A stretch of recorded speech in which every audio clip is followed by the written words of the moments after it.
제가 예전에 대학교에서 그 교수님의 조교를 잠깐 한 적이 있었었는데 그때 찾아오신 손님이 한 분 계셨습니다. 그리고 그분이 교수님과 대화를 나누시는데 그 대화의 모습이 아직까지도 그 기억이 남는 장면이 하나가 있었습니다. 그분은 대학에서 오랫동안 강의를 하셨고 나름대로 실력이 있으신 분인데 이제 교수 임용을 받고 싶으신 거예요. 그래서 임용을 앞두고 이제 교수님이랑 상담을 하는 거죠. 그런데 그분이 이런 얘기를 하는 거죠. 제가 이제는 서서히 조급해집니다. 그 짧은 문장인데 그 문장이 되게 뇌리에 남았어요. 제가 이제는 서서히 조급해집니다. 그리고 지나오면서 문득문득 그날의 모습이 생각이 납니다. 왜냐하면 저도 살아오면서 조급함을 마주하게 되기 때문입니다. 때때로 언제쯤 이루어질까, 언제나 좀 달라질까 이런 생각을 하게 됩니다. 그러다 보면 머리가 복잡해지고 어떨 때에는 스트레스를 받아가지고 숨이 가빠질 때도 있습니다. 그러다 보면 짜증이 올라오기 시작하고 급기야는 낙심이 되는 순간들도 있습니다. 그리고 그렇게 생각하다 보면 그때 그 사람이 나한테 이렇게 안 했으면 내가 달랐을 텐데 이런 생각이 들면서 원망이 생기기도 하고 비난을 하게 되기도 하고 급기야는 잘못된 선택을 하게 되기도 합니다. 즉 조급함이라는 것은 우리에게 전혀 도움이 되지 않습니다. 그래서 우리는 조급함을 어떻게 마주해야 할지 생각해 보아야 합니다. 오랜 도피 생활 끝에 다윗에게 소식이 들려옵니다. 사울 왕이 죽었습니다.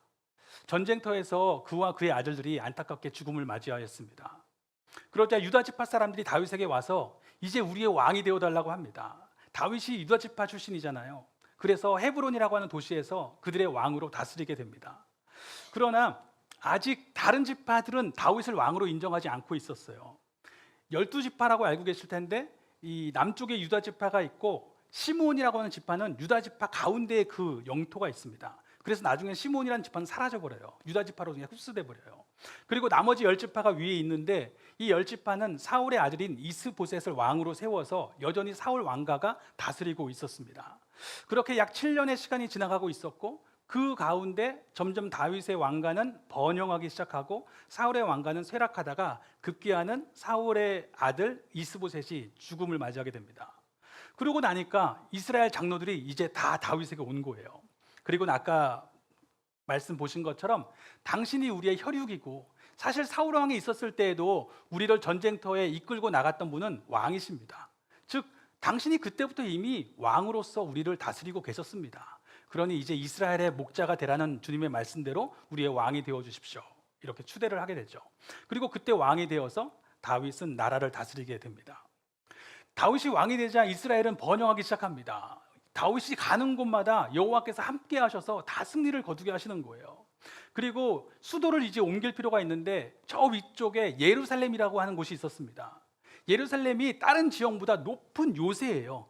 그래서 딱 올려다 보게 되는 이런 지형인데 그 지형에 있는 그 성을 차지해야 되겠다라고 생각을 했는데 거기에는 여부스라고 하는 족속이 살고 있었습니다.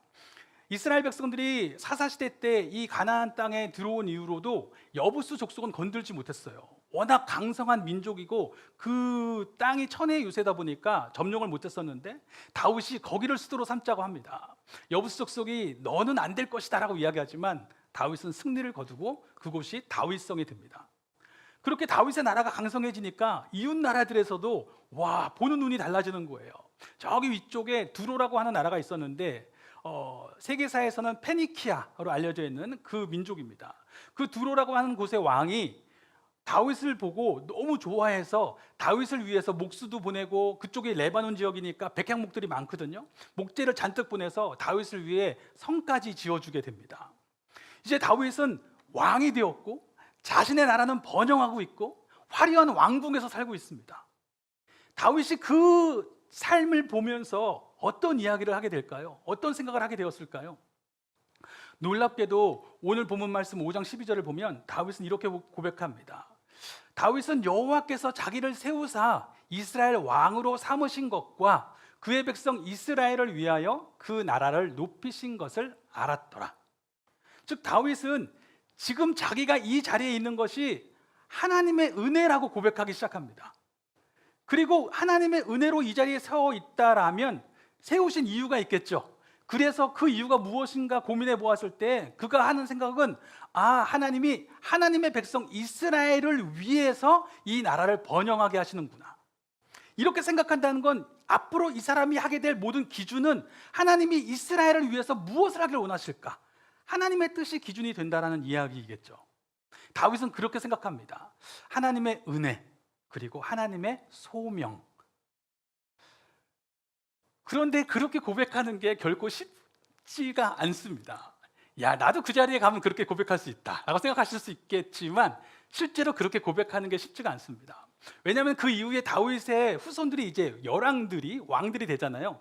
그 역대기를 보면 이 왕들의 이야기에서 공통적으로 나타나는 하나의 패턴이 있어요. 그게 뭐냐면 나라가 강성해지면 왕들이 다 교만해집니다. 왜냐하면 내가 왕이 됐는데 나라가 잘 돼요. 야, 나 왕의 자질이 있는데 내가 꽤 괜찮은 왕인 것 같은데 내 능력으로 이렇게 나라가 잘 되는 것 같으니까 당연히 어떻게 하겠어요? 내가 이룬 나라잖아요.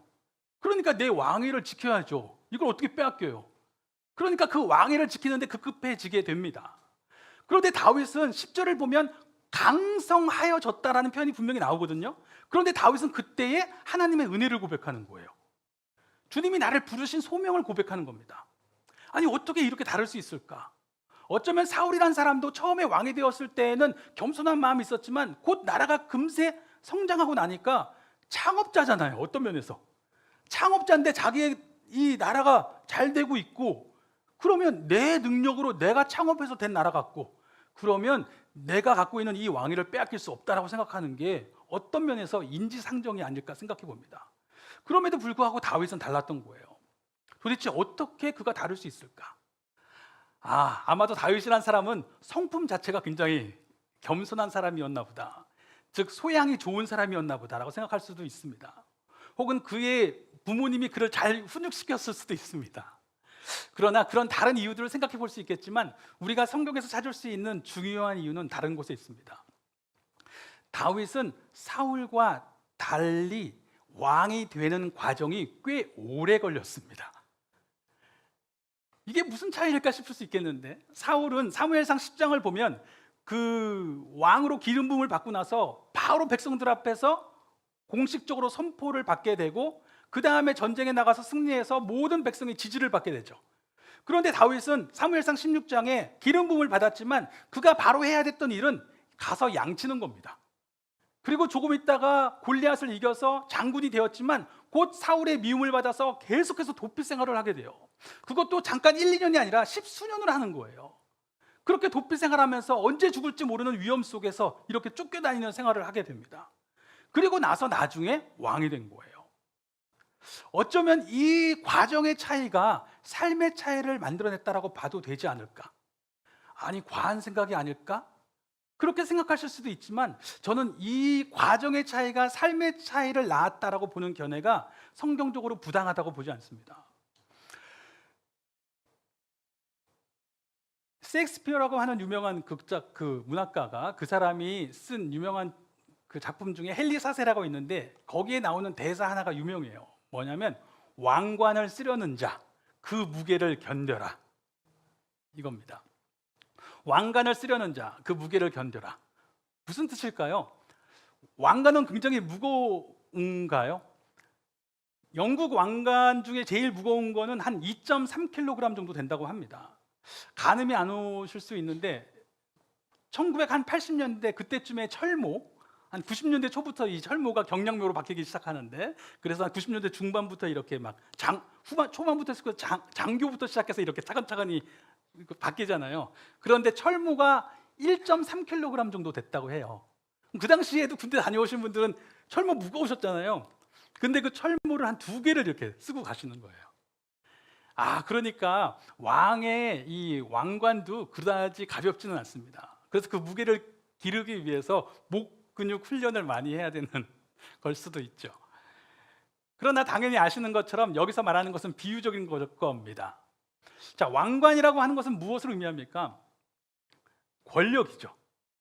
왕의 권력, 사람을 죽이기도 하고 살리길 수도 있는 치명적인 권력을 가지고 싶은 사람, 그 사람에겐 반드시 따라오는 것이 있는데 왕관의 무게를 견뎌야 돼요. 그 무게가 무엇입니까? 책임이죠. 다른 사람을 죽일 수 있는, 살릴 수 있는 권력이 있는 사람은 자기도 그 죽음과 삶을 가로지르는 책임을 질 수 있어야 된다라고 이야기하는 것입니다. 인류학 쪽에서 보면 고대에 그 전 세계적으로 보편적으로 발견되는 풍속 중에 왕살해속이라는 게 있습니다. 말 그대로 왕을 죽이는 풍속이에요. 아니, 왕을 왜 죽이나 싶은데 나라에 기근이 발생한다든지, 재해가, 홍수가 난다든지, 지진이 난다든지, 뭐 쓰나미가 난다든지, 사실 왕의 힘으로 어떻게 할 수 없는 일인데 그런 재해가 나라에 발생하면 왕을 죽여요. 아니, 왕이 뭘 잘못했다고? 왕이 한 것도 아닌데, 왕의 한계를 벗어난 건데 그냥 왕을 죽이는 거예요.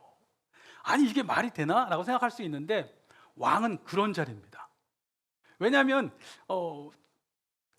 제가 특정 대통령을 좋아하고 안 좋아하고라고 표현을 해서 하는 얘기가 아니에요. 지금 대통령이 지금 이제 선출된 지 얼마, 새로운 대통령이 선출돼서 있단 말이에요. 그런데 바로 기사들이 뭐라고 쓰냐면, 야, 이 무역 수지를 다 흑자를 내었다, 아니면 뭐 방산해서 이렇게 많이 했다, 무슨 막 지금 대통령의 업적으로 치하를 하는 기사들이 계속 올라와요. 그러면 저 좋아하지만 지금 그 흑자들은 지금 대통령이 된 분과는 아무런 상관이 없는 거예요. 이미 그 이전에 일어난 일이고 지금 흑자가 드러난 것 뿐이잖아요. 그런데 지금 대통령이니까 그 영광을 차지하는 게 맞잖아요. 마찬가지로 내가 하지 않은 일이라고 하더라도 대통령은 그 영광을 차지하는 것처럼 책임 또한 질 수 있어야 된다고 이야기하는 겁니다. 예전에 효자동 이발사라는 영화가 있었습니다. 그 이발사는 그 대통령의 이발사 이야기였어요. 그리고 나서 실제로 우리나라 역대 대통령 몇 대에 걸쳐서 이발을 하셨던 분의 인터뷰가 있었습니다. 그분이 가장 누가 기억나세요? 라고 했더니 자기는 김영삼 대통령이 제일 기억난대요. 왜 그렇습니까? 했더니 대통령께서 처음 되셨을 때에는 그 나이 연세치시고는 머리가 좀 검으신 편이었대요. 그런데 그 김영삼 대통령 재임 시절에 굵직굵직한 사건들이 많이 벌어졌거든요. 성수대교가 무너지고 삼풍백화점 무너지고 IMF 터지고. 근데 사실 뭐 IMF는 좀 정책적으로 뭐 부족함이 있었다고 할지 모르겠지만 성수대교를 그분이 뭐 어떻게 하겠어요? 그분 때 지은 것도 아니고 이미 그 전부터 있었던 거 갑자기 그때 무너졌는데, 아니 삼풍백화점 무너진 걸 뭐 어떻게 책임지라는 거예요?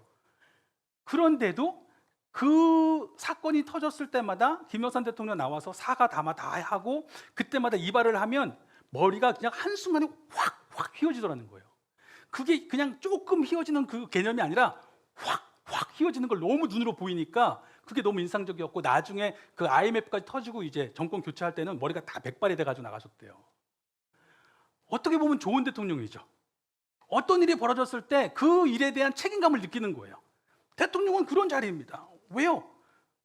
가장 큰 권력을 가지고 있으니까. 그래서 미국 대통령도 그 앞에 써 있는 글귀가 The buck stops here. 뭐냐면 책임은 여기서 끝난다. 무슨 말이에요? 모든 책임은 내가 진다, 이거예요. 좀 말을 좀 바꾸면 네가 다 책임져, 이거예요. 그거 보면서 결정하는 겁니다. 즉 리더는 권한을 가진 사람이 아니라 책임지는 사람인 것이죠. 리더의 자리는 어쩌면 모두에게 열려 있을 수 있습니다. 그러나 모든 사람이 될 수 있는 건 아니고, 그러면 누가 리더가 될 수 있는가라고 이야기했을 때에 그 중요한 자질은 책임지는 사람이에요. 권한을 막 요구해서 나에게 권한을 달라 막 이야기할 수 있어요. 그런데 지금 그 자리에서 이건 저 사람 잘못이고 이 사람 잘못이고 왜 저렇게 하냐고, 왜 이렇게 하냐고 다른 사람들만 이야기하고 있다라고 한다면 리더의 자질이 없는 거예요. 리더의 자질은 지금 내가 있는 자리에서 자기의 책임을 묻는 사람입니다. 그런 사람이 나중에 높은 자리에 올라도 똑같이 책임을 감당할 준비가 되어 있다라고 보는 것이죠. 사울이 어떻습니까? 사울이 계속해서 하나님이 물으시니까 저 사람들이 나한테 이렇게 이야기했다, 저 사람들이 이걸 원했다, 이렇게 이야기를 하는 거예요. 즉 책임을 회피하고 당연히 하나님이 그에게 주신 소명에 대한 기준이 없는 것이니까 왕권을 가질 자격이 없다라고 이야기하게 되는 것이죠. 그래서 높은 자리를 얻지 못할 걸 걱정하는 게 아니라 내가 그 책임을 감당할 준비가 되어 있는지를 걱정해야 되는 겁니다. 최근에 나온 드라마 중에 에스콰이어라는 드라마 혹시 보셨는지 모르겠는데 그 부제가 변호사가 되려는 변호사들이에요. 그 변호사들 이야기예요. 다 로펌 이야기니까 이미 변호사 자격증 다 땄고 변호사로 활동하고 있는 사람들인데 변호사가 되려는 사람들이에요. 이게 무슨 말인가 봤더니 그 서양에서는 그 변호사가 되면 당연히 로이어라고 이렇게 부를 거 아니에요. 변호사가 됐다고. 그런데 그렇게 변호사가 됐다고 해서 끝난 게 아니라 직업으로는 그렇게 됐지만 이 사람이 정말 변호사로서의 책임을 감당하고 그 일을 할 줄 아는 사람이 되면 사람들이 존경의 표시로 에스콰이어라고 부른대요. 진짜 변호사가 되었다라고 고백하는 것이죠. 무슨 말입니까? 책임을 감당하지 못하면 왕관을 쓸 수 없다는 거예요. 책임을 감당할 준비된 사람만 영광도 누린다. 그래서 왕들도 어린 시절부터 왕권 수업을 하는 것이고 회사에서도 경영 수업을 하는 것입니다. 책임을 감당할 준비의 시간이 반드시 필요하다라고 하는 것입니다. 그렇게 보면 우리가 흔히 연단이라는 단어를 쓰는데 이 단어 하면 딱 떠오르는 이미지는 연단? 아우 또 고난이네. 시간이 왜 이렇게 또 지연되나 이런 생각을 할 수 있는데 사실 연단의 의미는 훈련이죠. 단련입니다. 무슨 말이냐면 지금 되어가는 시간이에요. 연단의 시간은 이미 시작되었다라는 것을 의미하는 것입니다. 그 모습으로 그 자리로 되어가고 있는 것이죠. 다윗이 오랫동안 도피 생활을 할 때 얼마나 마음이 조급해졌을까 생각해 보기도 합니다.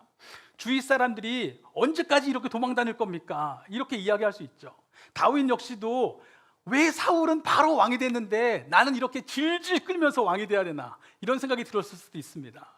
다윗의 시편들에 보면 도대체 언제까지 그러시려고 합니까? 어느 때까지 기다려야 됩니까? 이런 이야기를 하거든요. 그런데 아까도 말씀드렸던 것처럼 조급함은 무서운 겁니다. 조급함에 빠지면 사람이 낙심하게 되고 원망하게 되고 패착에 빠지게 되죠.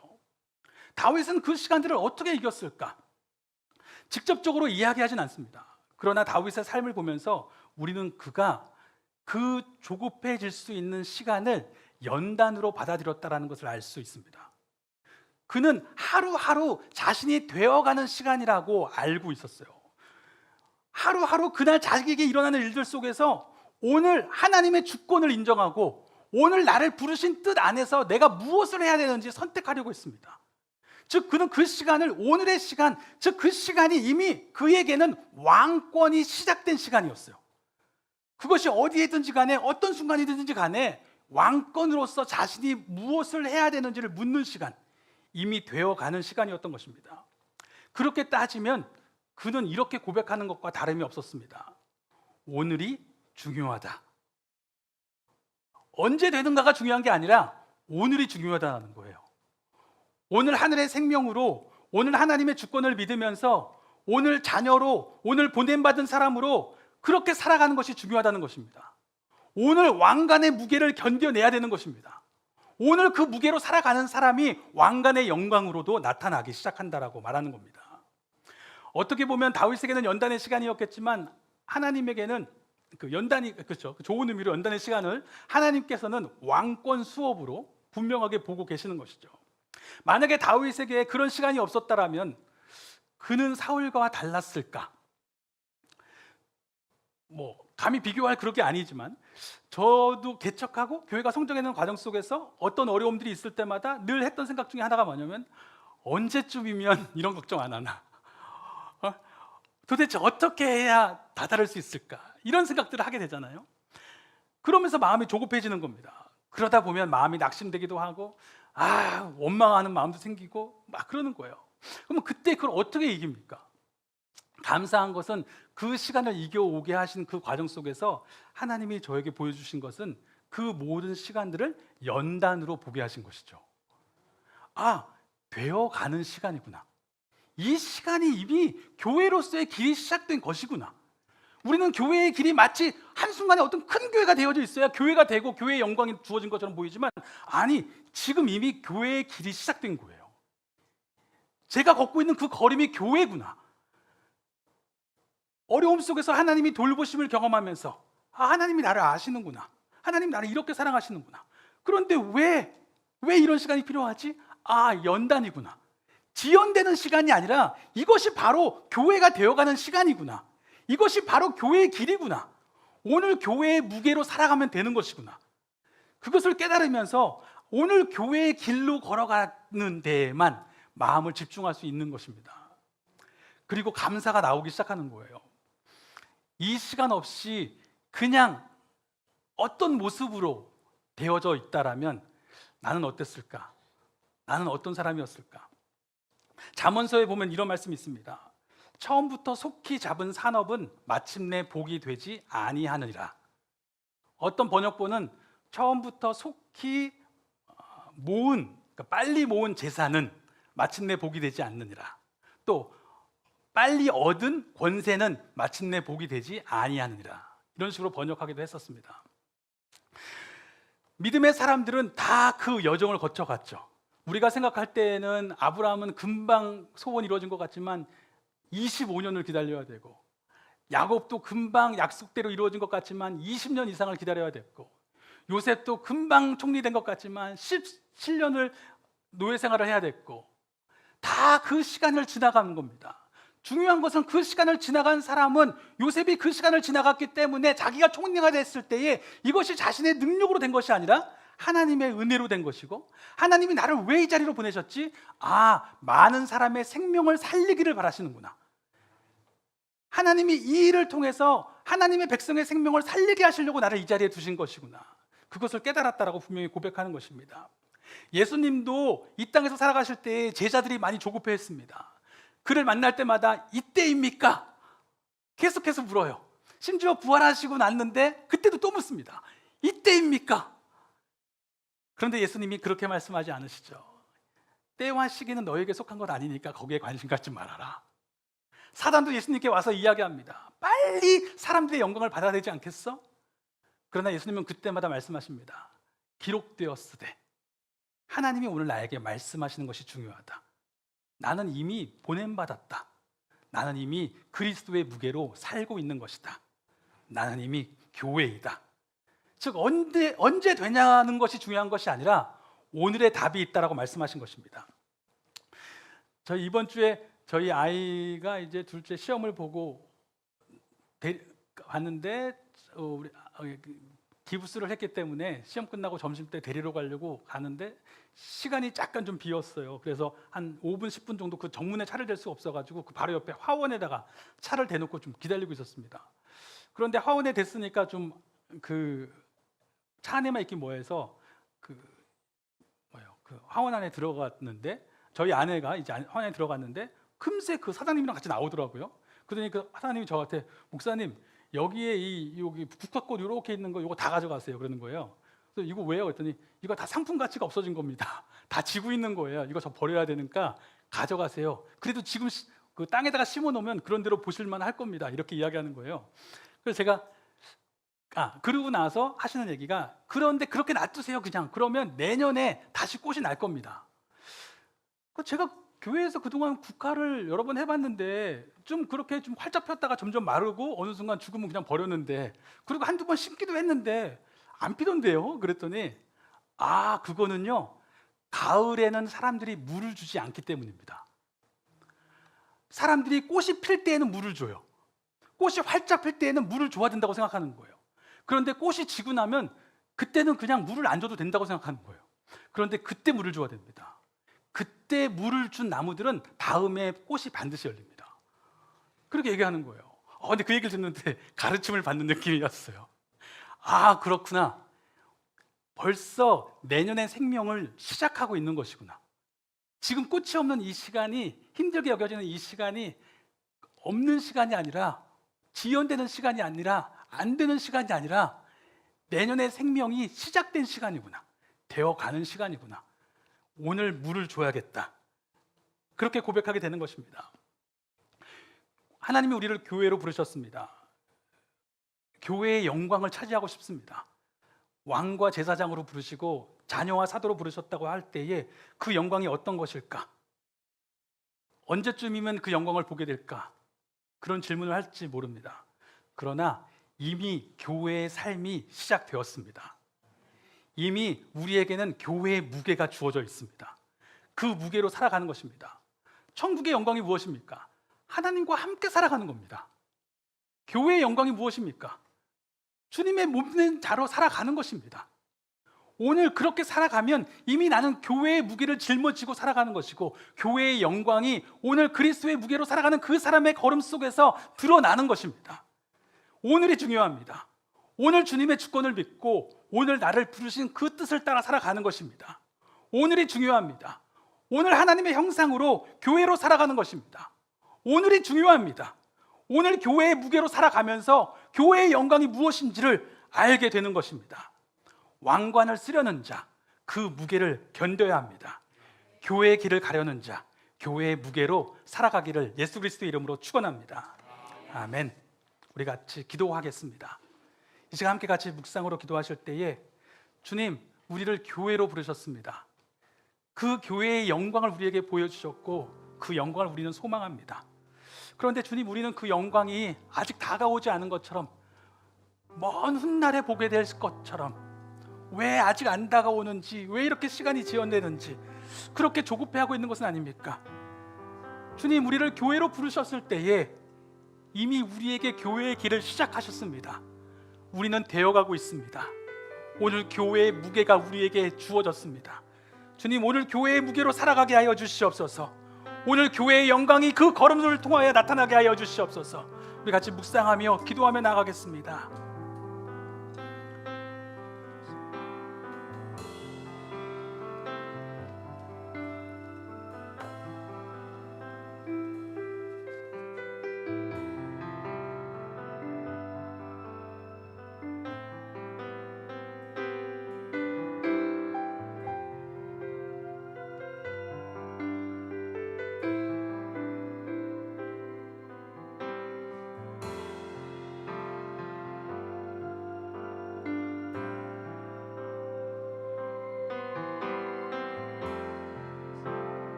이제 사망은 무덤이 저는 우리를 주장할 수 없네.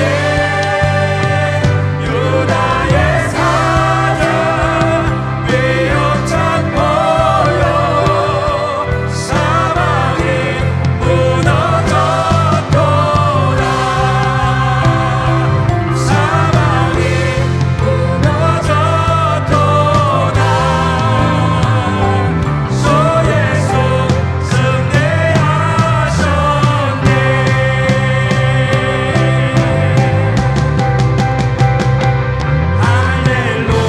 할렐루야 주를 찬양하여라.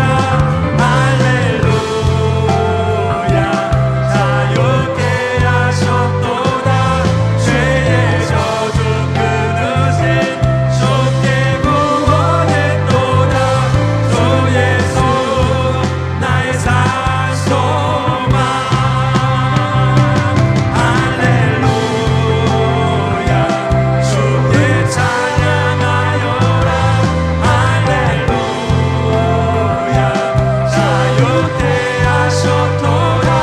죄의 저주 끊으신 주께 구원했도다.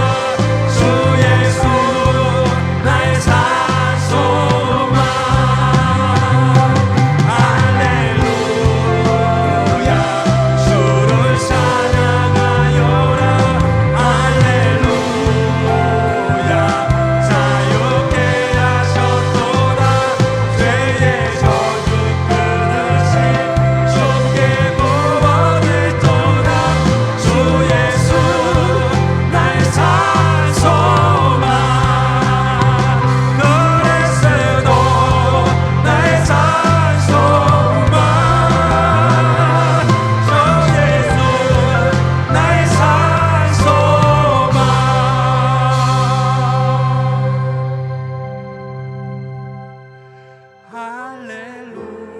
할렐루야 주를 찬양하